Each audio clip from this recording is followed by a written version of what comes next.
What's going on, everybody? It's your girl, Sharí Nycole, back again with some more Just a Thought commentary. And as you know, I had to do it because BG is finally free. This has been a fight that many of us have been in the battlefield just trying to get the Biden administration to push to bring Brittney home. It's been a fight since February. And so I'm so relieved that she's back.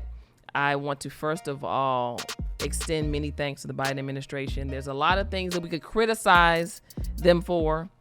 There's a lot of things we can say that the Biden administration has not done. This is not one of them. Brittney Griner is coming back home to America to be with her family just shy of Christmas.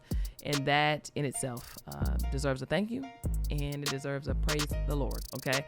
It's interesting for me, I have been praying for Brittney and her family, and it hits different. It hits different when God answers a prayer that you've been praying for somebody else. I don't know about anybody else, but this hit a little bit different for me, but I'm excited all the same and so very grateful. And, a lot of people are excited as well, but also have mixed feelings because Brittney was given back to us in exchange for Russian arms dealer Viktor Bout, who was serving a 25-year sentence. I believe he was 10 years into that sentence, and now he's going back to Russia. Russia has wanted him back for quite some time, and there is a bit of unevenness, not even a bit. There's a lot of unevenness when we talk about what Brittney Griner was charged with versus what he was charged and jailed for. So for those who are still unfamiliar with Brittney's story, she had been detained in Russia since February, was recently, as of August, given a 9-year sentence. She was actually in a Russian penal colony serving that sentence when the word came down that she was a free woman. So even more background story about this. She's a WNBA superstar, plays for the Phoenix Mercury, and one of the most prolific athletes in the world. And she's really become an icon and a staple in that regard. But at the same time, she travels overseas to play basketball, which is something that many WNBA players do because of season. First of all, the WNBA season is extremely short. It's only about 4 to 5 months. And secondly, pay disparities. A lot of these women don't make enough money to just play for 4 or 5 months here in America and then just train here in the States for the rest of the year. So they go play overseas. Brittney was detained in a Russian airport for a very, very small amount, I almost want to say minute amount, of hashish oil that was found in a vape that she had in her luggage. And the saga started in February and it's finally come to an end today. So very, very happy about that. One thing I'm not happy about, though, that I wanted to raise is that Paul Whelan is still in a Russian jail, Russian penal colony. And Paul Whelan is an American citizen, and he has been charged with by Russian officials of being a spy, which he vehemently denies. He's been there since 2018, and word on the street, for lack of a better term, was that he and Brittney would be brought back here in exchange for Viktor Bout. But come to find out that it was Brittney that Russia was willing to give back, and only Brittney. So on one hand, I'm very happy that Brittney's back. On the other hand, very bittersweet because Paul Whelan will spend another Christmas away from his family. And he's been in my prayers as well. And he actually spoke with a CNN correspondent earlier today. I want to play a little bit of that audio for you guys before I continue on with this. I have to say I'm greatly disappointed that more has not been done to secure my release, especially as the 4-year anniversary of my arrest is coming up. I was arrested for a crime that never occurred. I'm happy that Brittney is going home today and that Trevor went home when he did. But I don't understand why I'm still sitting here. My bags are packed. I'm ready to go home. I just need an airplane to come and get me. So again, guys, please keep Paul Whelan in your prayers. There's so many things that are happening in the world around us that we may not necessarily have a good grasp of, but this is something that I wanted to keep you guys informed on. And also, what happens now? Brittney Griner is going to be back with her family and reunited, but what happens now? I think about her mental and emotional state. I can only imagine the agony that she's experienced this year. I don't even want to try to imagine it, but as a former athlete, I can only imagine the difficulty she had in not only being away from her family, not only being in a situation where she didn't know whether she would see her family again, her friends again, basketball again, and then being away from the game. For me, I work out 5-6 days a week. If I don't work out, I feel crazy. Like, that's just honestly. So I'm thinking about even her emotional and mental well-being, where she cannot even function as an athlete, something that she's been doing her entire life. So when you think about the emotional toll the mental toll and the physical toll that it's taken on her to be there.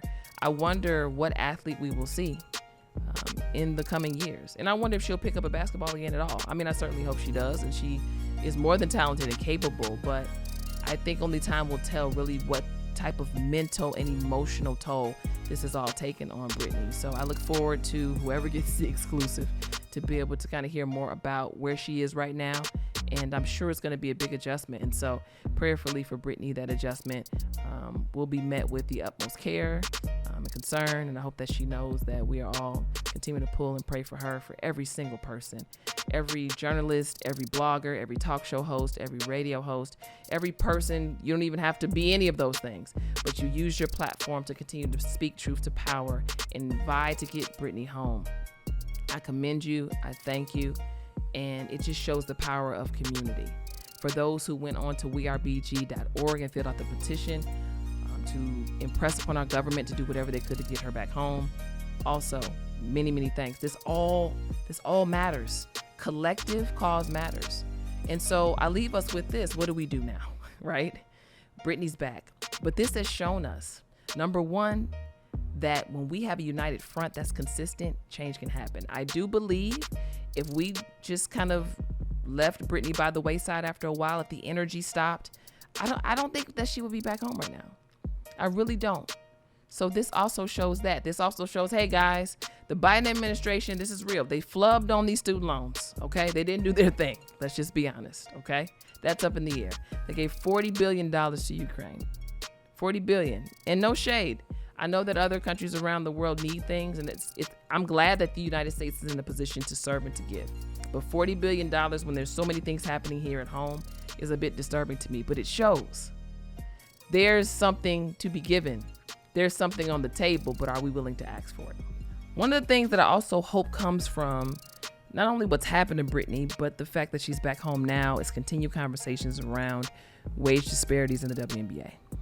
And I feel like we talk about it and then it kind of goes away. But the reality is you have women that have to play overseas to make a living. That needs to change. Had that not been the case, Brittney Griner may not have been in Russia at all. And when we look at the scope of our world and things that are happening globally, it can be a scary thought and a scary place. I want us to get into a position here in the United States when we can support our WNBA athletes, all of them. From the superstar that's getting all of the praise and accolades to the 12th or 13th person on the bench that may see a couple minutes playing time. They still deserve the opportunity to go overseas as a choice and not a must. And those are two very different things. And we have a lot of WNBA players right now that they must go overseas to play. It's not an option for them. I'd like there to be not only continued conversation around this, but actual action. How does that happen? I don't know. I can't sit here and profess to know all the answers. Do endorsement deals and opportunities to be seen on major networks help? Absolutely. Does there need to be more assistance from the NBA? Potentially. But to what degree? Because leagues should be in a position at some point to sustain themselves. There's a bigger problem here that I think we can at least explore when we look at this case with Brittney Griner. And that's what I want to see. I want to see female athletes treated with equity. That's what I would like to see. We are phenomenal in our own right. And I would love to see our level of phenomenal funded in ways that help to support our lives, where we don't have to make choices because we have no choice, like going to play in foreign countries. Now, again, if that's what you want to do, be my guest. But it should be an option, not something that you're mandated to do in order to make a living.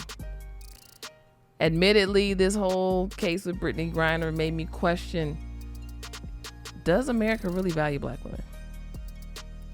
Outside of what we bring to the entertainment space and culture as a whole. And my question still remains unanswered. But I will say this, her getting back here on American soil at least leads me a little bit closer to potentially getting the answer. And I'm encouraged by that. At the end of the day, though, we have to take care of each other. We have to care about each other.